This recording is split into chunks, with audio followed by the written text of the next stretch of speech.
Namaste, everyone. Welcome to another episode of the Bharat Varta podcast.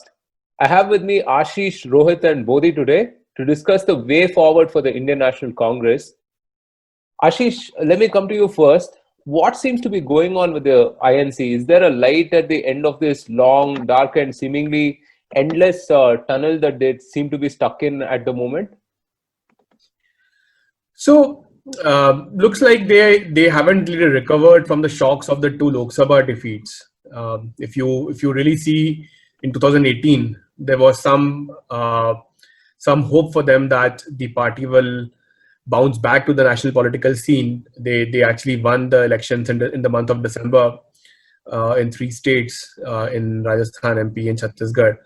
And then, of course, later on in 2019, they gave a very close fight to the BJP in Haryana, formed the government in Jharkhand, and then entered an alliance, very unlikely alliance in Maharashtra.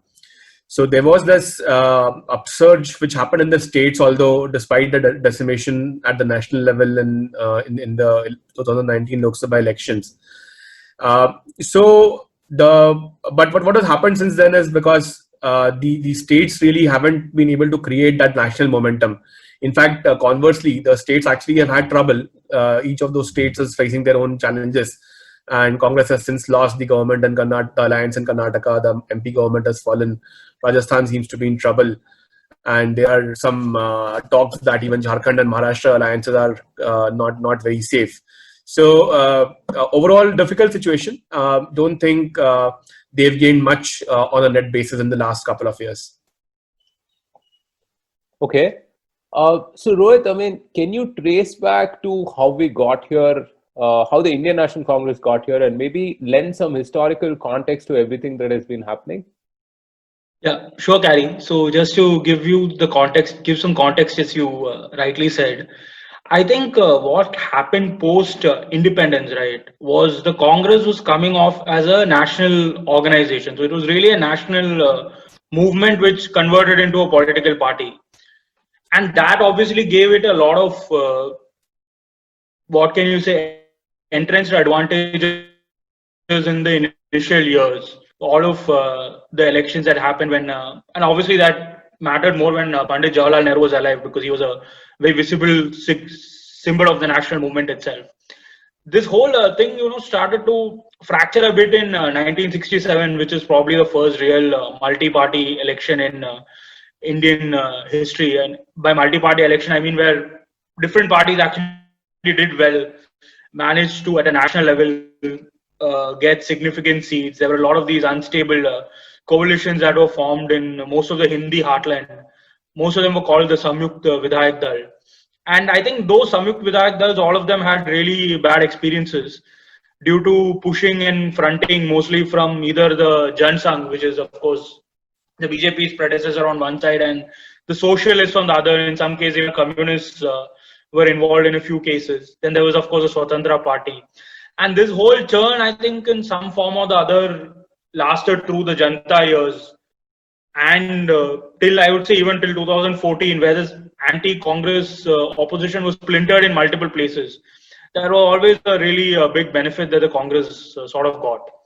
Indira Gandhi, by sheer force of her personality, literally dominated the entire 70s and some ways the 80s, because the second half of the 80s was a Congress rule almost all over India, mostly including at the center. And most of that was obviously the sympathy wave that happened in 1984 elections. So when things ended after that, and then the subsequent assassination of Rajiv Gandhi, the Congress under Narasimha Rao on some levels was very different from the Gandhi family-led Congress, because obviously Narasimha Rao nowhere had the charisma or authority that Jawaharlal Nehru and Indira Gandhi or even a Rajiv Gandhi had. And what happened in that time was, because Sonia Gandhi found herself on the outskirts of political power, a lot of people who were not happy with the current Congress at that time went into, flocked to Sonia Gandhi. These were people who were economically on the left, because Narasimha Rao did economic liberalization. There were also people who were disaffected with the Congress due to Babri Masjid, because now we may not remember, but the Congress actually did face a huge backlash among both intellectuals and obviously the Muslim community for the fact that actually the demolition of Babri Masjid happened when there was a Congress government in power. And all of these people sort of flocked to Sonia Gandhi. And if you remember the Congress Tiwari, which was formed by people who claimed that they were the real inheritors of the secular and socialist Congress. So when Sonia Gandhi came back to take charge of the Congress that emerged was actually significantly to the left of the Congress that existed, not just under Narasimha Rao, but even probably under Rajiv Gandhi and Indira Gandhi. It was a Congress that was firmly on the left of the Indian polity, which is, of course, why the communists have found it so easy to ally with them through the entire time Sonia Gandhi has led the Congress. Like while there was this whole issue on nuclear deal, etc., when Prakash Karat did something. But practically, you've seen the communists ally with the Congress in state after state. The fact is, the Congress now is really a party of the left in India. A lot of people say it's the centrist party, it's the big tent. That Congress probably is no longer the case. That doesn't mean the BJP is a big tent. But it just means that the two, probably if you ask me, the center probably lies somewhere where all these regional parties are there, whether it's KCR or Jagan Reddy or Naveen Patnaik. Some of these people, Nitish Kumar or some would say even Sharad Pawar and his new friends in the Shiv Sena. So clearly that's where there's some sort of a center ground now. The Congress is firmly on the left of this whole divide. And society for various reasons has moved to the right.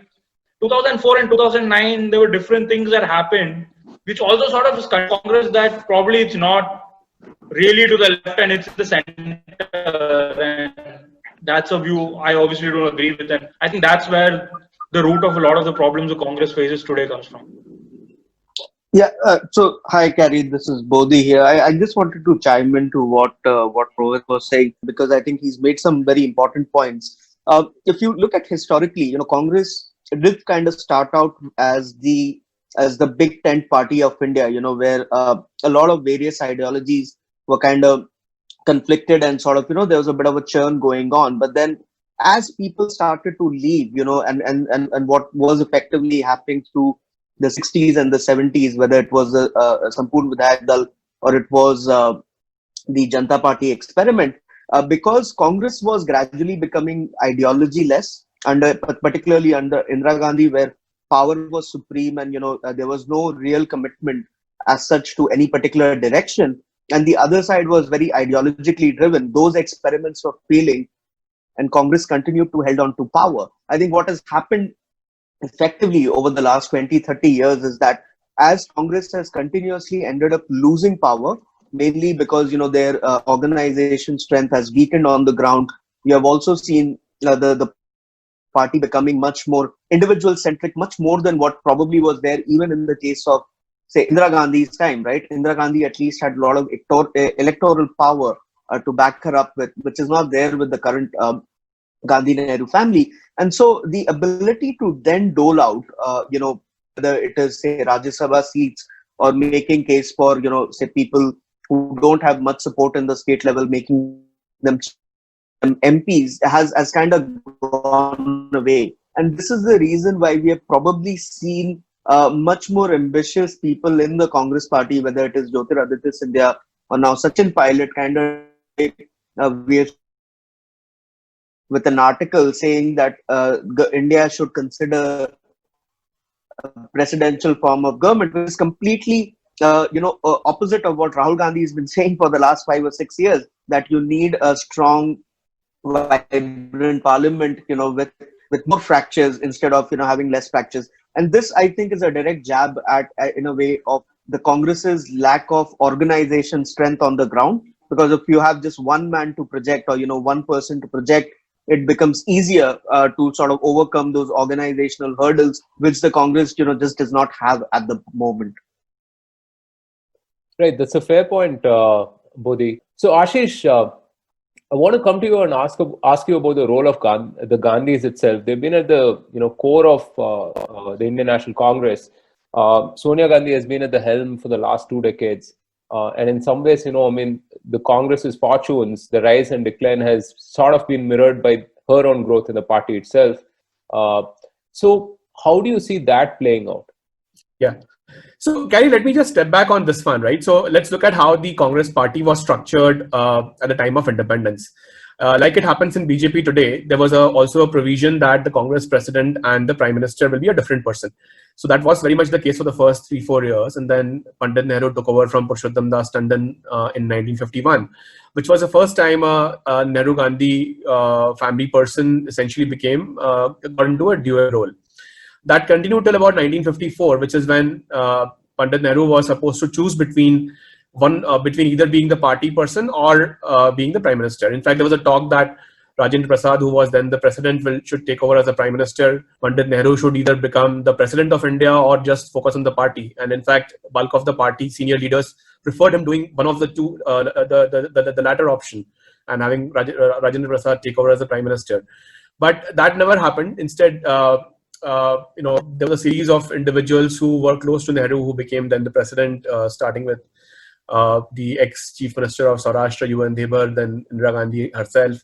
And that kind of continued for a while, right? So the real, if you really look at the true democracy inside the party where they had elected presidents, etc., that was only for about 15 years in the 1960s and till about 1975. Okay, only for 15 years they've had the party has had a voting-based system to choose a real, to have a proper democratic process. After 1975, of course, we had Mr. Barua from Assam, who famously said that India is Indira and Indira is India. He became the president for a few years. Then, of course, Indira Gandhi took over, and since then it has largely been a family show. In my view, the structure of the party has been that you actually need a Nehru Gandhi person at the helm to keep the party together. That's actually been the case. And the party doesn't compromise on the fact that people come and go if they are against the president. The party has split multiple times, even regional leaders like Sharad Pawar or Mamata Banerjee, even P. Chidambaram at one point. I mean, they had all broken away from the party, and then some of them came back, some of them stayed out. So the fact is that, in my view, although despite the talk that the party has lost out under the leadership of Sonia Gandhi or later Rahul Gandhi, my personal view is that the party as it exists cannot survive without the Gandhi at the top, because that's how the party has always functioned, at least since 1975, if not before that. Yeah, that's a very relevant point. And the person at the top seems to be Rahul Gandhi for the time being. And Rohit, it seems like everybody is waiting for Rahul to really take on the mantle. The joke is that, every 2 or 3 years there's some sort of a revival, largely led by the media, and now, by webinars and so on. Do you see a permanent revival anytime? So basically, there's two things here, right? And I'll start off from where Ashish left. The fact is that the Congress, or to be fair, any party in India really needs a supreme leader. The obvious exception to this, leaving aside the communist parties, is clearly the BJP. And the reason for that is they have something like the RSS, which is sort of there in the picture to sort of arbitrate issues. Like, the problem is, in a society like India right now, we're not in a situation where you can have some sort of organizational elections and different people win and the loser agrees to stay and fight, because we're a very personality driven democracy, and that again is more apparent on the non-BJP side of politics. So tomorrow, if you make, say, Sachin Pilot the national president of the Congress, then somebody else might say that, why should I work under Sachin Pilot? I can probably go and create my own local Congress, and let's see what happens then. And that's the problem that the Gandhi family exists to solve, because there is this thing that they are sort of the arbitrators, they are above all of these people, and for historical reasons, and there is also some extent or the other a Gandhi family vote in the country. It may have declined over many decades now to, say, whatever it may be today, but they do give that extra backing, and that allows them to sort of pick and choose people. Like, they can be the arbitrators, and that's the key problem that the Gandhi family solves in the Congress, which is why, as Ashish said, they're probably indispensable to the party as it exists. And that brings us to Rahul Gandhi, right? Because Sonia Gandhi is old. She has not been very active in frontline politics for a while now. She's supposed to be unwell also. That brings you to the next generation, which is Rahul Gandhi and Priyanka Gandhi. And Priyanka Gandhi has just started being active. So when you start with Rahul Gandhi, this whole structure is right now on Rahul Gandhi, and that means that we need to sort of examine him as a politician, right? And that a lot of people sort of go on this whole trip that Rahul Gandhi is not a serious politician. He makes a lot of mistakes and all of that. When you, in my opinion, if you cut through the clutter, to use Shekhar Gupta's term, you see that Rahul Gandhi is a person who has a clear ideological view, and that sort of flows directly from the same ideological view that Sonia Gandhi has had since she ruled, since she took over the Congress, whether she had it or whether the party had it. Rahul Gandhi sort of exemplifies that trend in the sense that he's very much to the left on economics. He's very much to the secular, or I would say the minoritarian side of politics. And that's essentially what Rahul Gandhi is. And I think this argument that Rahul Gandhi has not been active in politics is a bit outdated, to say the least, because ever since at least the Gujarat election, or even the UP election, but you could say the UP election was under Akhilesh's leadership. To that extent, the Congress also fought. From the Gujarat election, Rahul Gandhi has genuinely fronted the charge against PM Modi. The 2019 elections he was also open about the fact that he is leading the charge against the Prime Minister. So obviously that didn't end well for the Congress or him. So now it's again, so he took a withdrawal, but he has been controlling at least the public phase of the Congress's opposition to the BJP and the Prime Minister for the last several years. That means that, and he has, with his view, sort of achieved 2-3 things. One is, I think, what I previously mentioned about the whole, that there was some discontent among secular intellectuals, minorities, over what the Congress did in relation to the Babri Masjid, etc. I think while Sonia Gandhi obviously started that process, and I think under Rahul Gandhi that has come at full circle. And today, I think most religious minorities in India, especially Muslims and Christians, do look at Rahul Gandhi as the leader who best protects their interests in this system. And that's obviously shown even by the constituency that Rahul Gandhi represents now in the Lok Sabha, that's Wayanad. And there was clearly a massive upsurge in popularity for him there when he fought the elections. If you speak to people about what happened in Tamil Nadu in 2019, you again see that there was a massive upsurge, minority support for the DMK-led alliance, and that did come for the Congress. Like the DMK was more of a beneficiary than the people who actually created it. The second niche that Rahul Gandhi has targeted, and this is more so post 2019, has been your what you can call the woke progressive crowd, right? Like, because things have generally been a bit more heated under the second Modi government than under the first, whether it's Article 370 or the CAA or the Ram Janmabhoomi judgment. And Rahul Gandhi has not really pussyfooted on any of these issues. He's been pretty upfront in saying that he's against all of this. And that's really helped the people who have issues on these levels ideologically come fully around to him. Now, the problem for Rahul Gandhi with this is that the number of these people electorally in India today may not be very high. That's a short-term problem. I guess he's betting on the fact that as years go by, that'll probably change. And that's something we'll have to wait and see. The other thing he's been doing is he's been attacking the Prime Minister left, right, and center on all sorts of issues, whether it's whatever's happening with China, whether it's coronavirus, apart from all the other ideological issues that I mentioned. And I think his calculation really is that, look, this is a two-term government. And yes, and to be fair to him, he genuinely does believe in all of this. So we should definitely accept that. But this is a two-term government, and people do get tired of two-term governments, especially when there's so many other issues. Like there was generally some economic issues due to GST, demonetization, etc. When people thought India might be coming out of that, Corona came.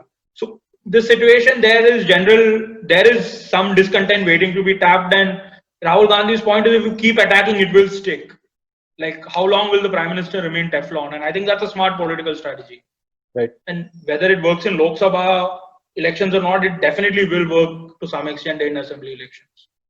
Right. So Rohit, there are multiple things I want to pick up on, from things that you said, which is, let's say, going up against brand Modi itself, or being the default alternate choice for people, given that, things happen, right? Given bad things have happened. But we'll get to that in a bit. But Bodhi, let me come to you about Priyanka Gandhi. Do you believe the same is true for her as well? She seems to be coming out of her initial reluctance as well, and famously has made very bold statements saying that she's the granddaughter of Indira Gandhi, and going up against the UP chief minister as well. So do you think that she's ready to take center stage, or maybe play a significant second fiddle to Rahul?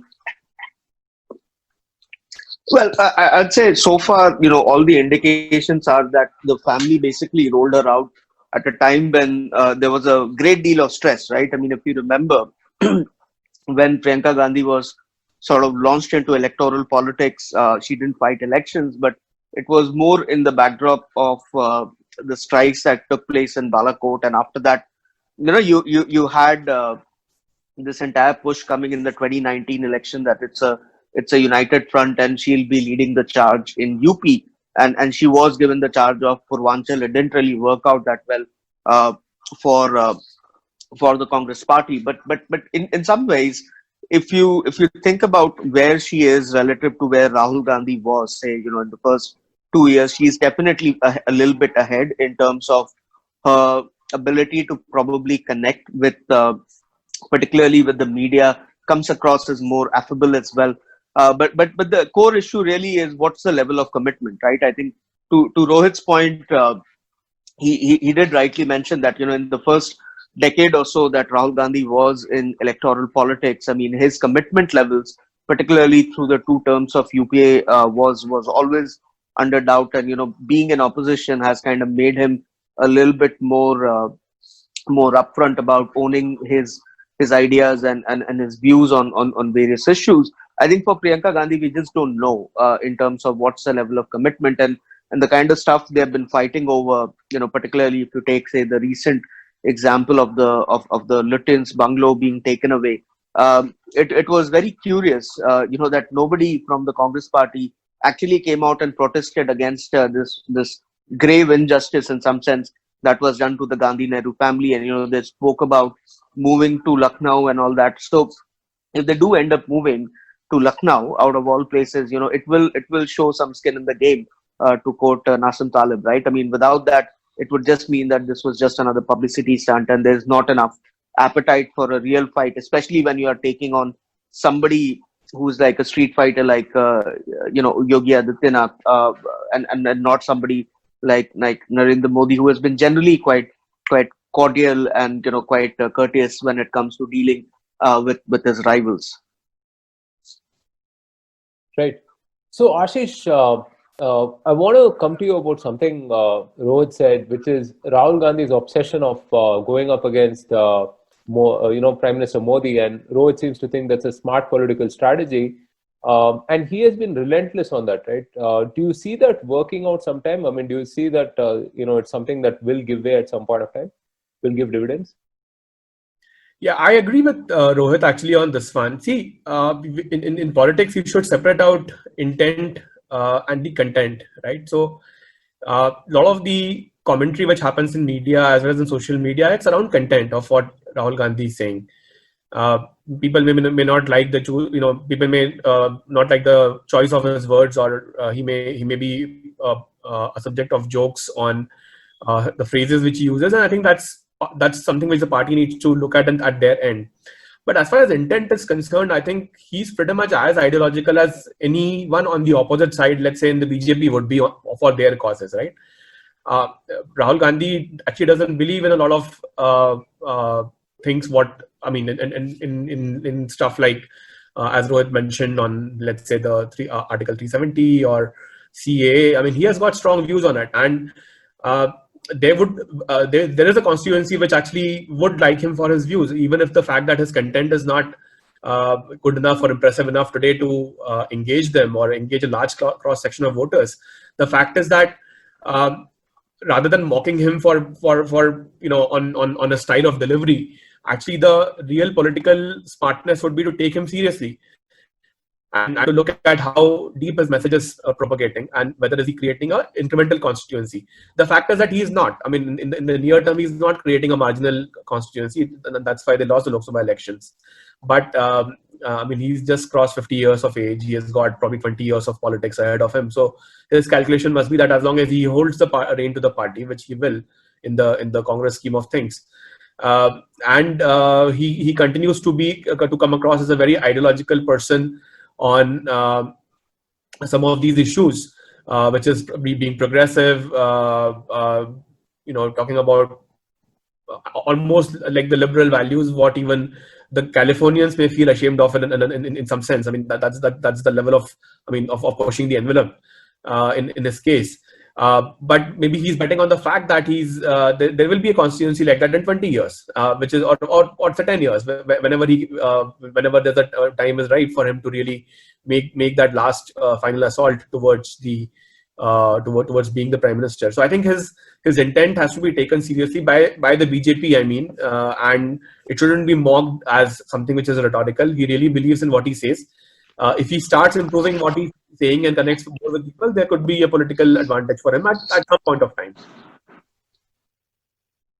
Yeah, just to add to that, Carrie, on my side, I think a couple of caveats are probably worth adding here. Is that one, as Rohit was saying, the Congress, like always, is sort of betting on anti-incumbency of whether it's a two-term government at the center, or we have seen recently in several states there being a change in power, particularly if you look at, say, the 2018 elections. I mean, that whole strategy is sensible in some sense, and I remember Ashish and I had written an article for Swaraj back in 2016 where we had said that Congress historically has worked with the idea of this time is same instead of this time is different, when it comes to treating opposition, forming the government in place of them, and this strategy clearly is playing out in the state level elections, where we have seen states where there either was not adequate performance from the BJP, or the Congress put on a better show. There have been very smooth and very frequent change in power. I think at the central level it is going to be difficult, because the nature of the election is become more presidential.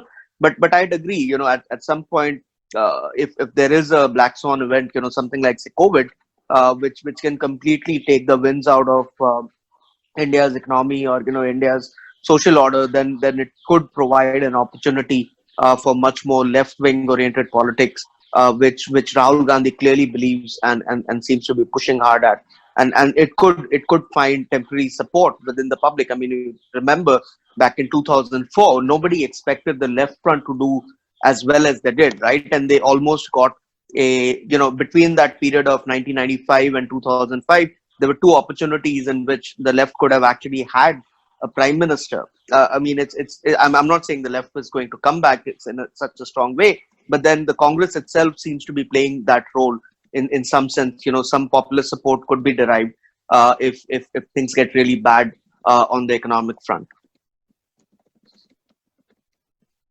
Sure. So, Ashish, we're discussing all of this in the light of what's happening in Rajasthan with the whole Sachin Pilot and Ashok Gehlot drama. Do you want to add some context on that front? Yeah. So, see, one implication of Rahul Gandhi trying to assert his position in the party and be relevant over a period of time is that the space for leaders who he may perceive as a competition, or who may actually do well over a period of time, would shrink logically unless they accept in full sincerity the leadership of Rahul Gandhi, right? So I think that could be the reason why First, Jyotiraditya Scindia moved out. Of course, in his case, there was also an issue of not getting space. Forget Rahul Gandhi. I mean, his issue was more with Kamal Nath and Divya Singh and MP, where he was not getting enough attention and enough space within the system. Sachin Pilot also is young. I mean, he's again got 30 years of politics ahead of him, like Scindia. The calculation for these folks must be that if they were not going to really ascend to the post of even CM, forget about leading nationally, then should they make a better bet, or should they take a different bet on their prospects? Of course, in Pilot's case, the situation is a little different than Scindia. Scindia comes from a family which was very pro-Jansangh. In fact, his family really shaped the way BJP is today, which includes even financial funding and so on, right? Like, which is his grandmother basically was instrumental in really both ideologically and financially shaping how BJP stands today. So he's much more acceptable in that sense within the party fold, because he was really not hated by the party supporters even in his state of Madhya Pradesh. But Pilot, of course, comes from a very different ideological moorings. His family background, family connections, etc., may make it a little difficult for him to be accepted. And of course, he also comes from a social background which is not really a BJP voter base per se. I mean, not a natural voter base. So the acceptability for Pilot, even in BJP, may not be very high compared to Scindia. But in his opinion, obviously, he has to take a bet on his future, his political future. And I think it's a sign for, I mean, there may not be many more leaders left in Congress like that, potentially one or two more in Haryana or Assam or maybe in Maharashtra. But beyond that, there aren't that many names who would have an issue with Rahul Gandhi being the supreme leader, as to allude to what Rohit was earlier saying in his first opening remark. So once that process is settled, I think Congress may see some more defections, but it should not be too far away. And in the next couple of years, Rahul Gandhi should really have a full control of his party. It may be a shrunk party for now, and of course, with his hope that his point of view will get expanded in society and hence also in politics. Rohit, you want to come in there and elaborate on the broader significance of this development? Something to add to what Ashish said? Yeah, sure. I think what Ashish said, the last line, I'd really like to pick up on that. Regard to, Rahul Gandhi can have his point of view on his control over his party, even if it's a shrunken party. And I think that's something that's probably the biggest challenge for the Congress today, right? In the sense that in large parts of India, it has actually sort of been moved beyond the top two positions. Like, just to, off the top of my head, some of the largest states in the country, like obviously UP, where Congress is probably number 4. Then Bihar, where it's very difficult to understand who's 1, 2, or 3, but it's definitely not the Congress. Move to Bengal, again something similar, right? Like, Congress is a very rump party there. You go to even in some newer states like Orissa and even maybe Telangana, we don't know yet, but clearly something shaping up. That where, the BJP might actually make itself a second pole to an existing non-Congress party. And that's probably the Congress's biggest threat, right? Because till, say, 2009, if you look at, just to give a theoretical basis, political scientists generally divided Indian state political systems into 3 or 4, depending on the nature of the opposition to the Congress. Situation where the Congress is not, the only exception probably was Tamil Nadu, because they had their own ADMK, DMK thing. But now that has changed, and the Congress is not really in the top 2 in a lot of states. Sachin Pilot, they sort of plays into that, right? Because if you look at all the states, the Congress is right now definitely in the top 2. It's probably, you have Karnataka, which is or definitely been a Congress stronghold for decades. Then you have Gujarat, you have Madhya Pradesh, you have Rajasthan. Then you have your, you may or may not have Haryana because it's a state perpetually in flux. You have Punjab, and then you have Himachal and Uttarakhand and Assam, which is a different story in itself. But a lot of these states, the bigger states in this at least, are your Gujarat, MP, and Rajasthan. These are actually states where the Congress is still there because these were the core states of the BJP. Like, the BJP probably grew from these states. Whenever the BJP is in trouble, it goes back to these states, like how it was from 2004 to 14. And Congress is there in second because the anti-Congress place was so captured by the BJP that now it's just there as a perpetual second in command, second fiddle player which wins once in a while. Like if you look at MP or never in the case of Gujarat. Rajasthan is slightly different, but the Congress wins are so much smaller than the BJP wins, if you see it. And that's what the Congress is surviving on right now. Sachin Pilot threatens that because, as Ashish said, he may not really have much acceptability in the BJP. If he forms a separate party, it's probably a good chance that because the Congress survives in these states because 100% of the people never vote for one party. There's an election, there are always some group of people who want to vote for somebody else.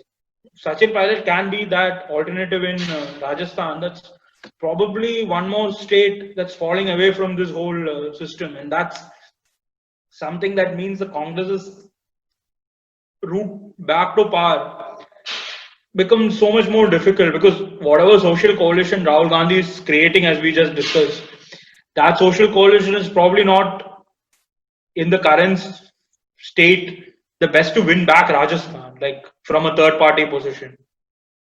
He can probably add incremental votes if it's number 2, but if the Congress slips to number 3 in Rajasthan or even in a state like UP, this is not really, his views are really not the views that even if they start finding favor in large parts of India, UP and Rajasthan probably not states where they would find favor in for many, many years to come. Right. So, Bodhi, I mean, broadly, how can Congress emerge as a default alternative in 2024? What are the Congress's options at this point? What should they do? There seems to be a little bit of a leadership vacuum in some respects, a lack of imagination on the policy front, right? So what would you suggest from their perspective that they should do? Well, I'd say, first and foremost, they need to stop behaving like a glorified NGO, which is sort of commenting on all kinds of social issues and social ills, blaming the society for turning more right wing and expecting a better livelihood. I think to an extent, several state level Congress leaders have sort of realized that, and that's why you see the slight differentiation in the way, say, people who eventually left the party, like say Jyotiraditya Scindia, distinguished between the abolition of Article 370. That was quite an interesting episode.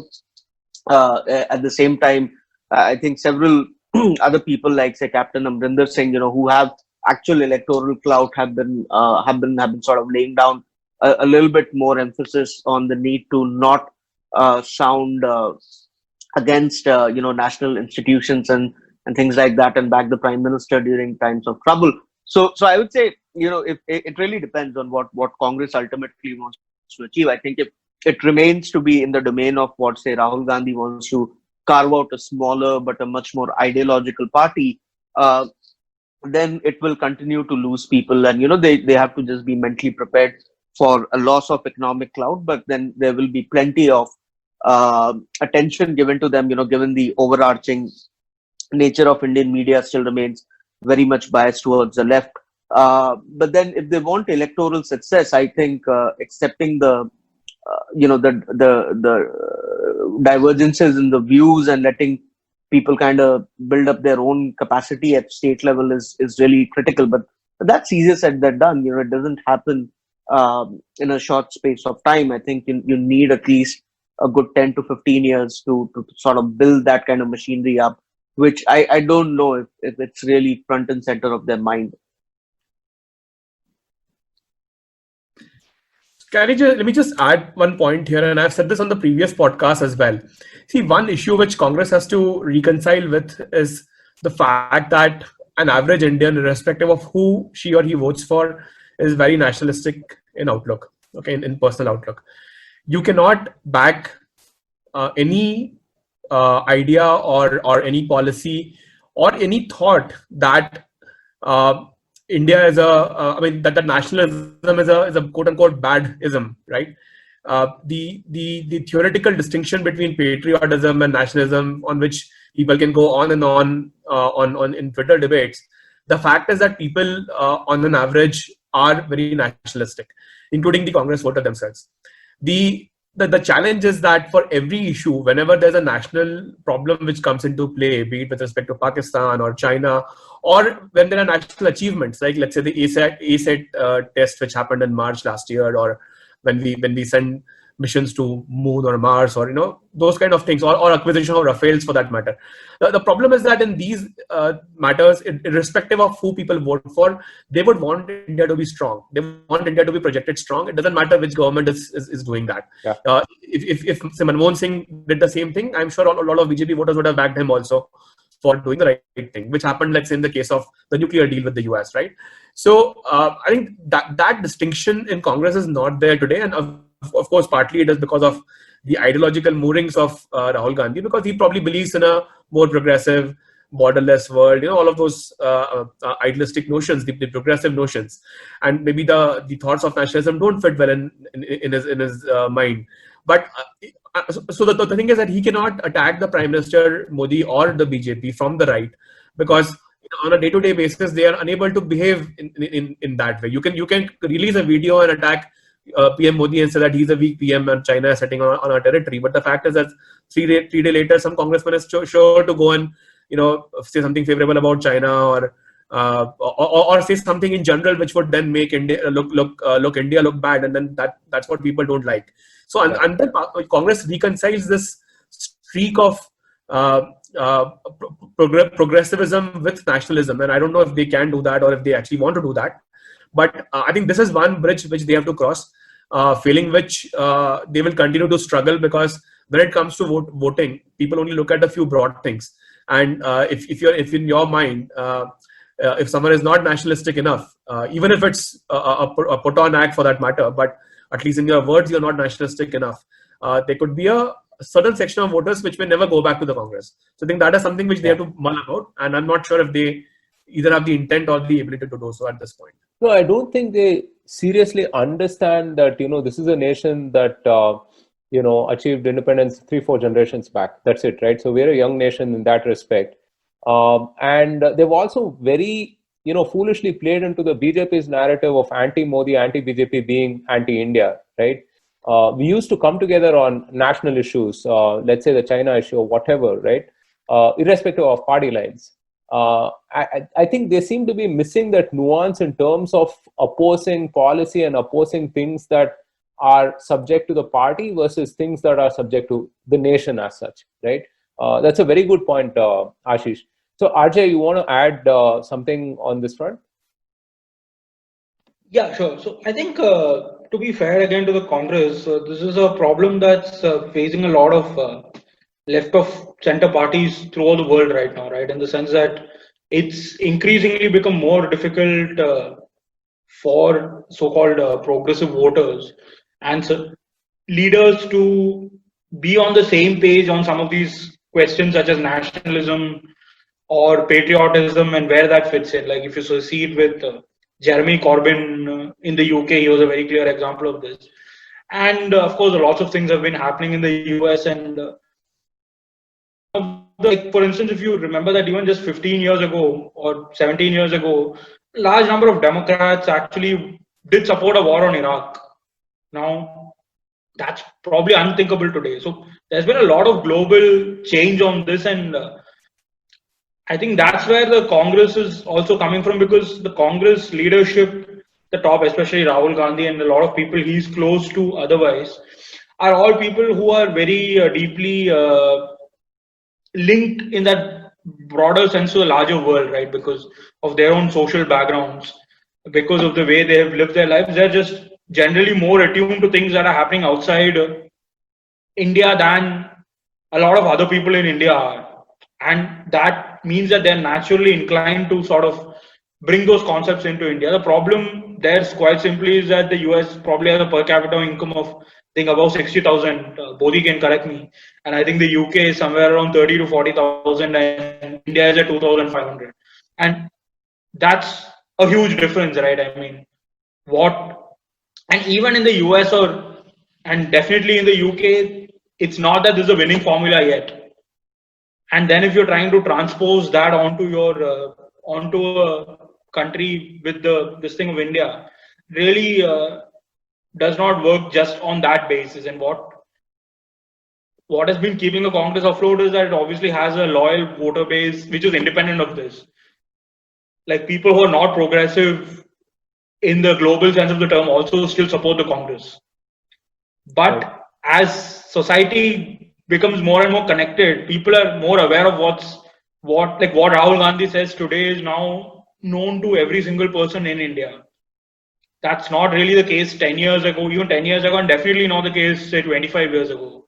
That just makes it a lot more difficult for people whose views are actually not in sync with the views of the larger population to sort of, be able to craft a political coalition. And that's the dichotomy that really hits the Congress today. And probably they will need, as Bodhi said, a black swan event to overcome that. Right. So, we've been discussing this for north of 45 minutes right now. But, a fundamental question is how important is the revival of Congress, for a healthy and robust political system in India, right? Or Bodhi, I want to come to you on this. Do you think they should, go the way of the dinosaurs, or, there is some value in reviving the Indian National Congress? So I'd say, politics abhors a vacuum. India will never have a situation where there's not, 1,000 voices against, or maybe 1,000,000 voices against the government at any given point of time on a variety of issues. But then it does not necessarily have to be the Congress. I think if you look at the first 40 years of India's democracy, Congress was effectively the only national party which was of any major relevance. I think any other opposition party was small, and whenever they came to power, they were not very, very, very effective. So I think, you could go on with, a situation where there are opposition parties, both at the state or even at regional level, who can continue to oppose the BJP. And I think that's been broadly the case for the last 5 years or so. So I would say an opposition is required, but there is no merit in saying that Congress can only be that opposition. There are multiple parties and multiple leaders in India who have actually posed a greater challenge, or at least a better fight, put up a better fight to the current administration than the Congress itself. Okay, Ashish. So Bodhi makes a very important point, which is, politics abhors a vacuum, right? Do you see Congress, being relevant going forward, or do you see that, that place might be taken up by, someone else, maybe like an AAP or Arvind Kejriwal, and, or some other regional party, stepping to the fore of national politics? And how important, again, is for there to be a second, third alternate at the center? See, India is a huge country, and the scale itself is an entry barrier even in politics, like it is in a lot of other things, like for example, in businesses, right?